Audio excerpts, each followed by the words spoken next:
अस्सलाम वालेकुम स्टूडेंट्स। आज हम क्वालिटेटिव रिसर्च मेथड में एक और रिसर्च मेथड पढ़ेंगे, नैरेटिव रिसर्च मेथड।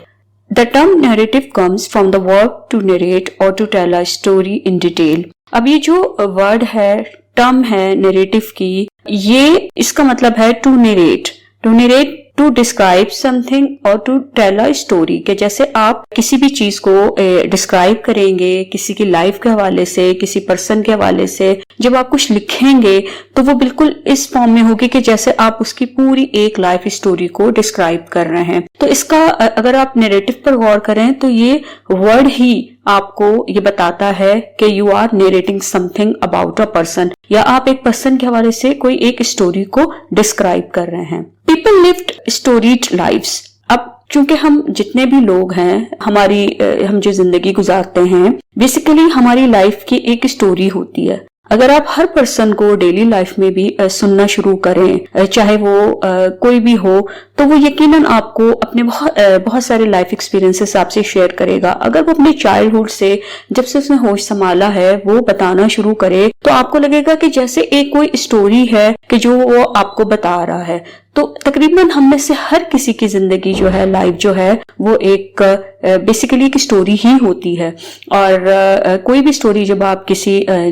उसमें मैगजीन में पढ़ते हैं या आप मीडिया पर उसको टीवी पे देखते हैं, किसी ड्रामे में देखते हैं, किसी फिल्म में देखते हैं, तो वो भी ह्यूमन बीइंग पर ही होती है, लोगों के ऊपर ही होती है। लेकिन जिस तरीके से उसको प्रेजेंट किया जाता है तो वो एक प्रॉपर एक आपके सामने एक कॉन्सेप्ट लेकर आता है, या आप ये समझ लें कि आपके सामने एक चीज को इस तरीके से डिस्क्राइब किया जाए कि आपको समझ आ जाती है कि what happen to that person. तो इसी तरह रिसर्च में भी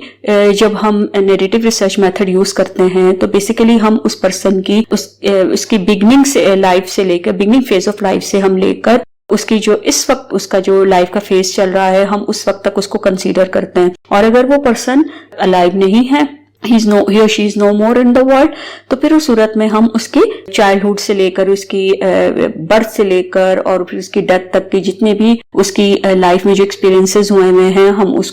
पर फोकस करके उसको एक स्टोरी की फॉर्म में करते हैं। अब लोगों के हवाले से क्या होता है कि usually people tell stories to share their lives with others and to provide their personal accounts about classroom, schools, educational issues and the setting in which they work. अब जब आप लोगों पे फोकस करते हैं या आप किसी एक पर्सन पे भी फोकस करते हैं, तो अमूमन लोग जो हैं जब अपनी लाइफ स्टोरी बताते हैं, आपसे शेयर करते हैं, तो वो डिफरेंट सेटिंग के हवाले से भी बात कर रहे होते हैं। उनके एजुकेशनल लाइफ से रिलेटेड, स्कूल में, कॉलेज में, यूनिवर्सिटी में या किसी प्रोफेशनल इंस्टीट्यूट में उनके किस तरह के एक्सपीरियंसेस हैं, उन्होंने क्या अचीवमेंट्स की, क्या वीकनेसेस थी या क्या उनकी स्ट्रेंथ थी, वो उन चीजों पर फोकस करते हैं। इसके अलावा किसी भी सेटिंग में अगर वो काम कर रहे हैं, वो वर्क प्लेस के हवाले से आपसे शेयर करते हैं। इसी तरह फैमिली लाइफ के हवाले से लोग आपसे शेयर करते हैं। तो जब आप उनके एक एक डोमेन में, लाइफ के डोमेन में जब आप उन्हें देखते जाएंगे, जैसे लाइफ वर्क डोमेन है, आपकी फैमिली डोमेन है, फिर इसी तरह आपकी एक सोशल लाइफ होती है, तो अगर हर डोमेन में आप देखना शुरू करें तो आपको एक स्टोरी नजर आएगी किसी पर्सन के हवाले से। Stories reported in qualitative narrative research enrich the lives of both the researcher and the participants. अब जो क्वालिटेटिव नैरेटिव स्टडी है, इसमें जब स्टोरीज को जो बताया जाता है, उसको जब डिस्क्राइब किया जाता है, तो वो रिसर्चर के लिए भी एक बहुत उसके लिए इम्पोर्टेंट होता है और पार्टिसिपेंट्स के हवाले से भी एक बड़ी एक चीज आपके सामने, कॉम्प्रिहेंसिव एक स्टोरी जो है वो उसके सामने आती है किसी भी हवाले से। तो वो जो भी स्टोरीज होती हैं, चूंकि वो रियल लाइफ स्टोरीज होती हैं, वो कोई फिक्शन नहीं होता जिसको आप बैठ के लिख रहे हैं घर में, या कोई नॉवेल लिख रहा है या कोई अफसाना लिख रहा है, तो इस तरह की तो कोई चीज नहीं है। तो ये तो चूंकि रियल लाइफ स्टोरीज पर चीजें बेस करती हैं, तो research method basically real life stories पर बेस कर रहा है। तो वो जो स्टोरीज हैं वो आप समझें कि आपको बड़ी एक बेहतरीन तरीके से, एक रिसर्चर के लिए भी बड़ी वो वैल्यूएबल चीज होती है और पार्टिसिपेंट्स के लिए भी बहुत वैल्यूएबल चीज होती है। In narrative research design, researchers describes the lives of individual, collect and tell the stories about people lives and write narrative of individual experiences. अब जो narrative research design है उसमें रिसर्चर एक पर्सन के बारे में, एक इंडिविजुअल के बारे में, उसकी जिंदगी के बारे में, उसकी जिंदगी के जो भी हालात होंगे, वाकयात होंगे, उसने वो जिंदगी कैसे गुजारी है, उसने उस लाइफ में क्या उसने अचीवमेंट्स की हैं,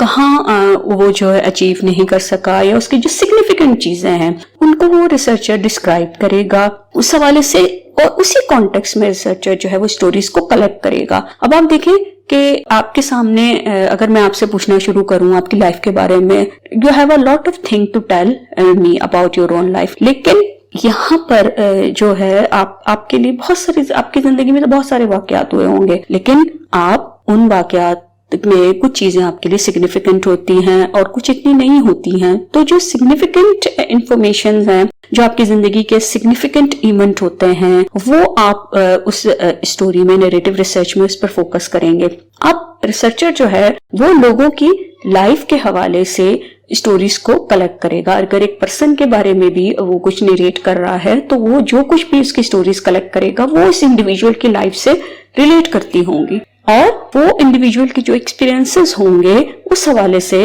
रिसर्चर उसे लिखेगा, उसे डिस्क्राइब करेगा, और बड़ी एक प्रॉपर वे में उसको डिस्क्राइब करेगा, उसमें कनेक्शन बनाते हुए कि जो रीडर है जब उसको पढ़ेगा तो उसे समझ आएगा कि इस पर्सन की बायोग्राफी क्या है, या उसके हालात जिंदगी क्या हैं, और वो किस तरह की उसने जिंदगी गुजारी है, क्या उसने बहुत सक्सेसफुल गुजारी है, या उसने जो है वो कुछ मसाइल देखे हैं। तो बिगिनिंग टू एंड तो वो सारी चीजों को बहुत प्रॉपर वे में उसको रिसर्चर जो है उसमें डिस्क्राइब करेगा और कलेक्ट करेगा, और फिर उसमें इंटीग्रेशन को फाइंड आउट करेगा, क्योंकि आपके पास जो इन्फॉर्मेशन आती है तो आपने उन तमाम इन्फॉर्मेशन को इंटीग्रेट करना होता है। A narrative typically focuses on studying a single person, gathering data through the collection of stories, reporting individual experiences, and discussing the meaning of those experiences for the individual. अब जो वो narrative research है उसका focus किस चीज पर होगा? Single person पे होगा। जाहिर है उसने कोई बड़े ग्रुप को या किसी मजमे को तो स्टडी नहीं करना, उसके बारे में तो नहीं लिखना, उसने एक सिंगल पर्सन के बारे में लिखना है। तो रिसर्चर जो है उसका फोकस एक सिंगल पर्सन पर होगा, और उसी की लाइफ स्टोरी से रिलेटेड जो है वो उसको डाटा को कलेक्ट करेगा, गैदर करेगा, उसको जमा करेगा, और डिफरेंट स्टोरीज होंगी ना, क्योंकि एक पर्सन जो है वो उसकी लाइफ में वो different at a time different जगहों पर उसकी आपको फंक्शनिंग डोमेन में फंक्शनिंग नजर आएगी। जैसे वो फैमिली के साथ कैसे डील करता है, वो वर्क प्लेस पर कैसे डील करता है, वो फ्रेंड्स के साथ है तो कैसे डील करता है, वो जो है अब किस तरीके से उसकी अचीवमेंट्स क्या हैं। तो डिफरेंट सेटिंग्स में उसकी फंक्शनिंग है, तो अब उसकी कहीं ना कहीं उसकी कोई स्टोरी उससे रिलेट करती होगी। फिर जो नैरेटिव रिसर्च है उसमें फोकस उन स्टोरीज पर होगा, फिर उसको कंपाइल किया जाएगा, देखा जाएगा, फिर उस इंडिविजुअल के जो एक्सपीरियंसेस हैं उसको रिपोर्ट किया जाएगा, उस पर फोकस होगा कि अब वो एक्सपीरियंस पॉजिटिव भी हो सकते हैं, नेगेटिव भी हो सकते हैं। एक पर्सन अपनी लाइफ का कोई बहुत अच्छा, कोई हैप्पी मोमेंट्स को वो डिस्क्राइब कर रहा है, बता रहा है कि उसने किस तरह उसको जो है उसमें अचीवमेंट की। जैसे बाज़-औक़ात अगर एक पर्सन है वो अपने लाइफ उसके लिए अचीवमेंट करना जो है वो बहुत एक उसके लिए एक पॉजिटिव एक्सपीरियंस है, तो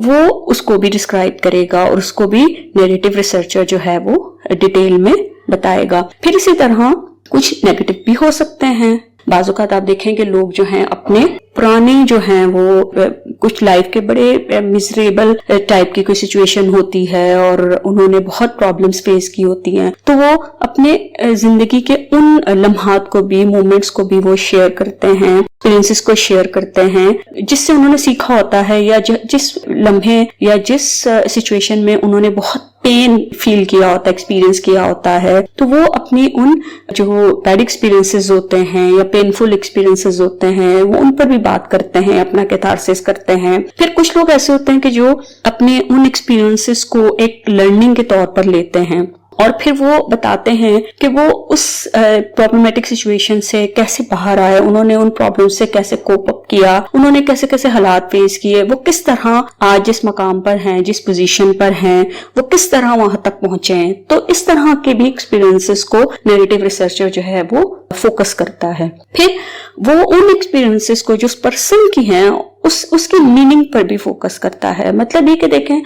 मुझे एक गुड एक्सपीरियंस है किसी के साथ, तो मैं उससे एक मीनिंग निकाल सकती हूँ, उसका मतलब निकाल सकती हूँ, उसको इंटरप्रेट करूंगी। इसी तरह लाइफ में मेरा कोई और एक्सपीरियंस है तो मैं उस एक्सपीरियंस को कैसे जज करती हूँ, मैं उसको कैसे परसीव करती हूँ। फिर जो नैरेटिव रिसर्चर होगा वो उस पर डिस्कस भी करेगा कि आप देखें लोगों के अपने परसेप्शन होते हैं, वो अपने लाइफ एक्सपीरियंसेस को अपने तरीके से देखते हैं और ये हमारे ही ऊपर होता है। और ये अब देखें साइकोलॉजी भी यही कहती है कि हर बंदा जो है वो अपने साथ होने वाले किसी भी एक्सपीरियंस को, किसी भी प्रॉब्लम को वो अपने एंगल से देखता है, वो एनालाइज करता है, उसको इंटरप्रेट करता है। अगर एक प्रॉब्लम दो लोगों के साथ है तो जरूरी नहीं है कि दोनों जो है पर्सन जो हैं they are perceiving the situation in the same way, तो उन दोनों के परसेप्शन में फर्क हो सकता है। तो वो अपने अपने तरीके से उस प्रॉब्लम को, सिचुएशन को मीनिंग देंगे, समझेंगे, अंडरस्टैंड करेंगे। तो अब वो जो इंडिविजुअल है वो जो कुछ भी अपने बारे में रिपोर्ट कर रहा है, एक्सपीरियंसेस शेयर कर रहा है,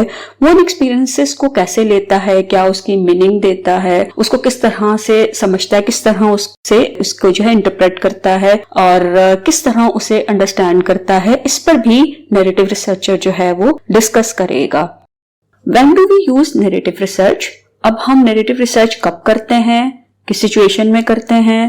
When individual are willing to tell their stories and want to report their stories, जब लोग जो है अपने बारे में, अपनी लाइफ स्टोरी के बारे में बात करना चाहेंगे और ये चाहेंगे कि उनकी लाइफ स्टोरी पर कुछ लिखा जाए, तो ही आप रिसर्च कर सकते हैं। क्योंकि देखें कि जब तक पार्टिसिपेंट विलिंग नहीं होते तो कोई भी रिसर्चर उनसे डाटा नहीं ले सकता, उनसे अपनी रिसर्च के लिए उसमें इंक्लूड नहीं कर सकता। आप देखें कि आप लोग क्वांटिटेटिव स्टडी भी कर रहे हैं तो आपने उसी वक्त डाटा कलेक्शन आपकी कंप्लीट हुई होगी, जितने पार्टिसिपेंट्स को आपने अप्रोच किया उनसे पहले आपने इन्फॉर्म कंसेंट फॉर्म फिल करवाया। तो इन्फॉर्म कंसेंट फॉर्म बेसिकली क्या होता है, उसमें आप पार्टिसिपेंट्स को ब्रीफ करते हैं अपने प्रोसीजर के हवाले से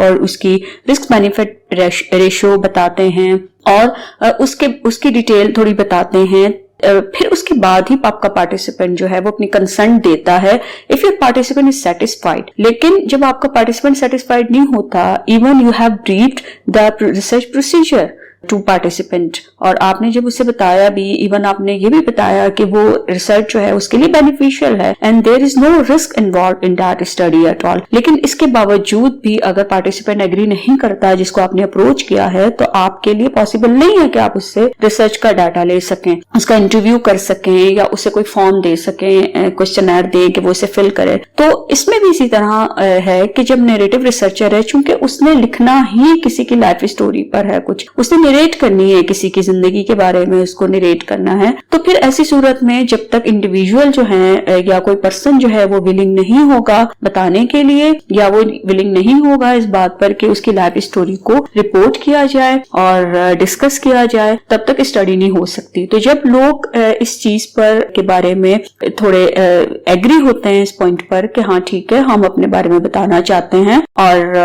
अगर हमारी लाइफ स्टोरी पर लिखा जाता है तो हमें कोई प्रॉब्लम नहीं है, तो फिर रिसर्चर के लिए आसान होता है और पॉसिबल होता है इस स्टडी को लेकर चलना। When they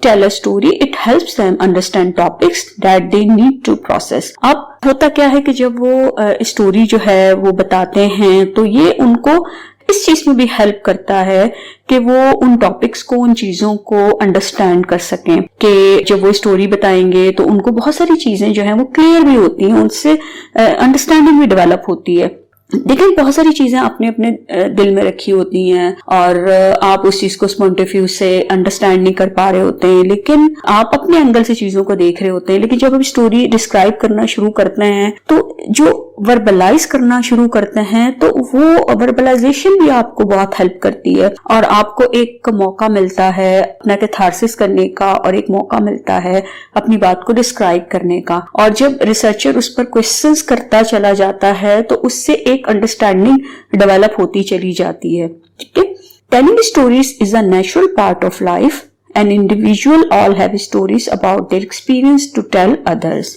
अब ये जो स्टोरीज हैं इस बारे में, इस हवाले से, तो इसमें आप देखें कि ये नेचुरल पार्ट ऑफ लाइफ है। My story is natural part of my life.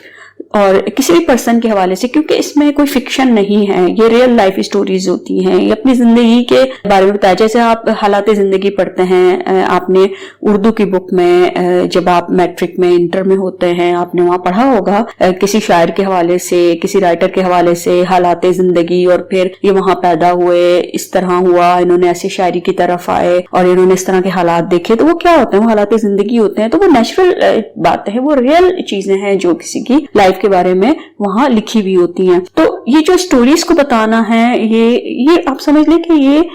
एक नेचुरल पार्ट है कि हम अपनी लाइफ से रिलेटेड कहानियों को बताते हैं, और हर पर्सन कहीं ना कहीं बताता है। अब आप इसको ऐसे लें कि जैसे आप अपने फ्रेंड के साथ बैठे हैं और अब वैसे ही बात करते करते कोई टॉपिक सामने आया, उससे रिलेटेड आपने अपनी बचपन का कोई आपने एक्सपीरियंस शेयर किया अपनी फ्रेंड के साथ, और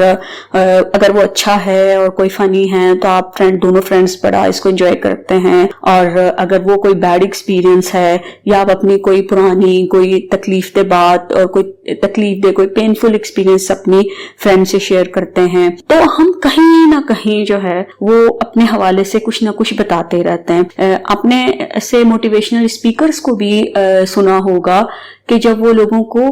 कोई किसी टॉपिक पर वो डिस्कस कर रहे होते हैं, लोगों को एडवाइस कर रहे होते हैं, तो कहीं ना कहीं वो अपनी रियल लाइफ से रिलेटेड चीजें भी बताते हैं। तो आप ये क्यों है, क्यों लोग स्टोरीज को बताते हैं? क्योंकि that is a part of life. हम नेचुरली चीजों को कर रहे होते हैं, हमारे अंदर ये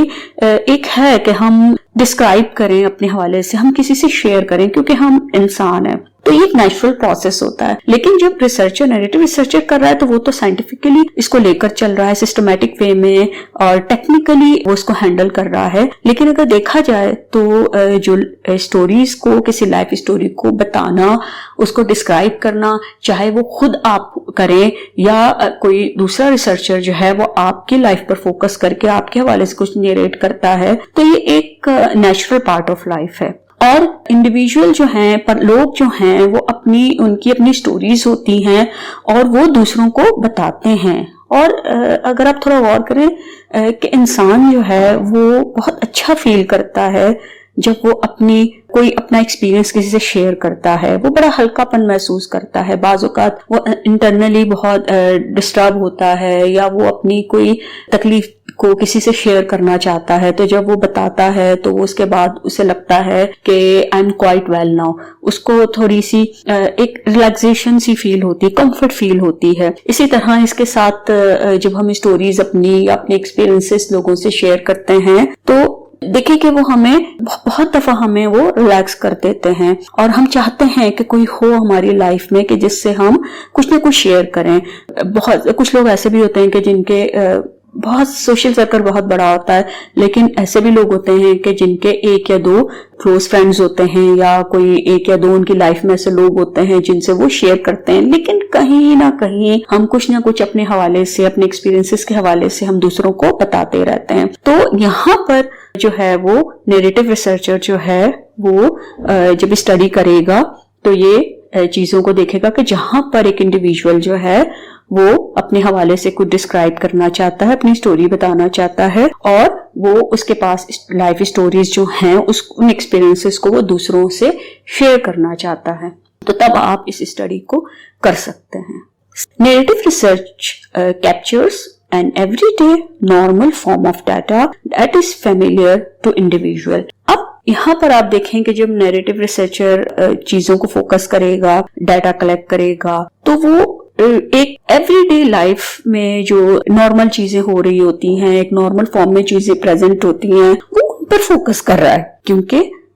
उसने रिसर्चर ने एक पर्सन की लाइफ के हवाले से लिखना है, उसकी लाइफ स्टोरीज को देखना है। तो लाइफ स्टोरीज पर जब देख रहे हैं तो वो ज्यादातर उन्हीं चीजों को वो कैप्चर किया जा रहा है कि जो एक डेली लाइफ में रोजाना जो है वो उसके जो है वो एक्सपीरियंसेस उसको हो रहे हैं, उसकी फीलिंग्स हैं, उसके इमोशंस हैं। तो वो एक समझने के एक नॉर्मल फॉर्म ऑफ डाटा है, और वो जो है और लोग उससे फेमिलियर हैं। जैसे अगर आप देखें कि आपका पार्टिसिपेंट जो है वो आपको जो स्टोरीज बता रहा है या जो एक्सपीरियंसेस बता रहा है, तो